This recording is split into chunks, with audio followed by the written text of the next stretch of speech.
Johnny Whitaker finally tells the truth about Brian Keith when he is 65 years old. John Orson Whitaker Jr. was born Johnny Whitaker on December 13, 1959, in Van, New York, USA. Johnny had a special spark that made him stand out from a very young age, not only as a talent, but also as a kid who could make people feel something in a way that was pure and real. He gave acts that were warm, honest, and kids-like. His work was defined by traits that made him famous before he was even a teenager. Whitaker got his start in show business early. By the time he was 3, he was already in TV ads, where his natural charm and expressive face quickly made him famous. The path that this actor would take would become very interesting as time went on. When he was cast as Jody Davis in the popular CBS show Family Affair in 1966, it was his big break. Johnny played a young orphan who moved in with their Uncle Bill with his twin sister Buffy, who was played by Anna Jones. He starred with Brian Keith and Sebastian Catt. From 1966 to 1971, the show ran for 5 seasons because it was so popular. Johnny's performance as Jod touched the hearts of millions of watchers who could relate to his tender vulnerability and honest portrayal of a child's innocence in the face of loss and change. As the show Family Affair continued to do very well, Whitaker's fame grew very quickly, and he quickly became one of the most famous young stars in Hollywood. People respect how professional he is, and how he can play emotionally difficult parts with the maturity of an adult actor. His close friendship with his co-stars, especially Brian Keith, came across beautifully on screen, giving the show a real sense of family that hit home with viewers. Off-screen, Keith became like a father to Johnny, a bond that would have a huge impact on his life later on. After the end of Family Affair, Whitaker made a smooth transition into movie parts, something that many child stars had trouble doing. Many people praised his performance in The Biscuit Eater, a touching story about a boy and his loyal dog, which came out in 1972. It showed that he could carry a movie with real emotional depth. In the same year, he also played the naughty but likable Tom Sawyer in Tom Sawyer 1973, which was made by Reader Digest and had a score by the Sherman Brothers. Many people liked how he played the adventurous boy from Mark Twain's famous book, and it's still one of the most memorable movie versions of the character. Johnny Whitaker unexpectedly and creatively came back to the public eye in 2012 when he co-produced and co-hosted the Dr. Zod and Johnny Show, a short-lived but memorable radio talk show. Whitaker was able to connect with viewers in a whole new way through the show, which mixed humor, honest conversation, and deep thought. Fans who watched him often said how charming he was on stage, how quick-witted he was, and how much he thought about life in and out of show business. Longtime fans loved hearing the former child star talk about his life in Hollywood and beyond, with maturity, fun, and honesty on the show, even though it only ran for a short time. In 2013, Whitaker made another big step forward in his work. Now it's time for the stage. He was in the professional production of To Kill a Mockingbird by the Judson Theater Company.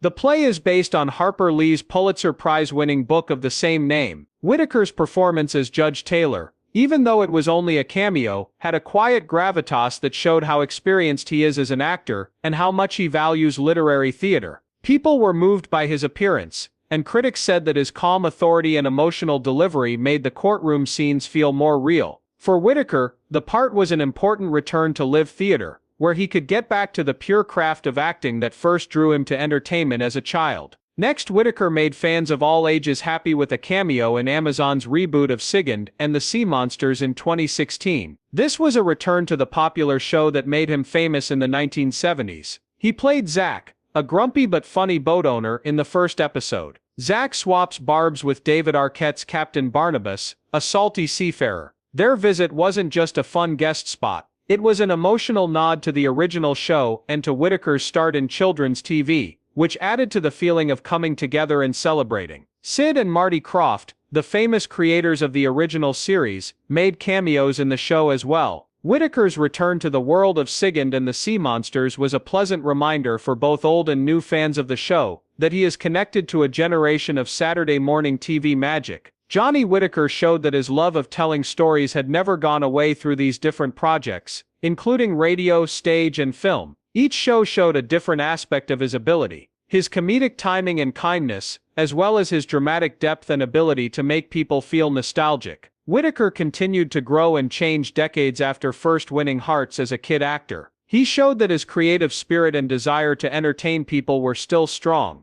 Johnny Whitaker's marriage to Simria Wright was short but important in his long and complicated personal life. They got married in 1984, while Johnny was still trying to figure out how to manage the often rough shift from being a child star to an adult. Whitaker was already famous at that point for his unforgettable parts in Family Affair, Tom Sawyer and Sigund and the Sea Monsters. Although he was known for being the happy boy next door, he was actually having a hard time finding a new identity and purpose outside of Hollywood. He married Simria Wright when he was looking for safety, companionship, and maybe a sense of normalcy after years of working in the hard world of show business. Simria Wright wasn't in the entertainment business, and Johnny may have liked that about her at first because he was tired of the pressures of fame and the fakeness that often came with it. Their relationship was a positive attempt to bring his life back down to earth and find real connection outside of the spotlight. The two people spent happy times together and made plans for the future, but it soon ran into problems, as many young marriages do, especially those that are influenced by the complicated world of Hollywood. Johnny was having internal problems, like becoming more and more disappointed with the entertainment business. He would later have problems with drugs that had a big impact on his life and relationships. It's possible that these problems put a lot of stress on the marriage as distance and different priorities started to hurt it. In 1988, Johnny Whitaker and Simria Wright chose to end their marriage after 4 years of marriage. They got a divorce. Johnny's life changed for the better after the breakup, but it was also very painful. The end of their marriage made him face his own problems and think about where he wanted his life to go. A lot of information about Simria Wright has not been made public because she stayed mostly private after the divorce. However, Johnny's experience with her changed the way he thinks about relationships, resilience, and self-worth.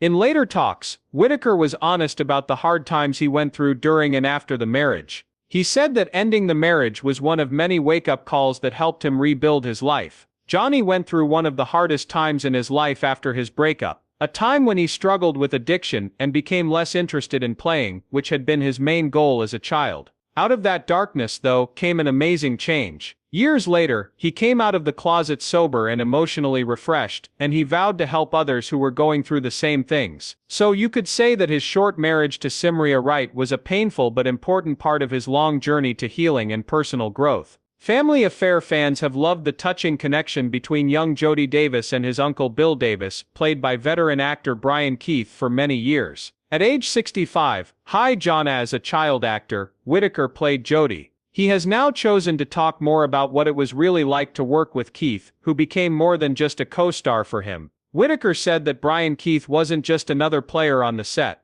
As a child trying to make sense of the world, he was like a second father to me. He took the time to teach me, guide me, and keep me safe from the stresses of Hollywood.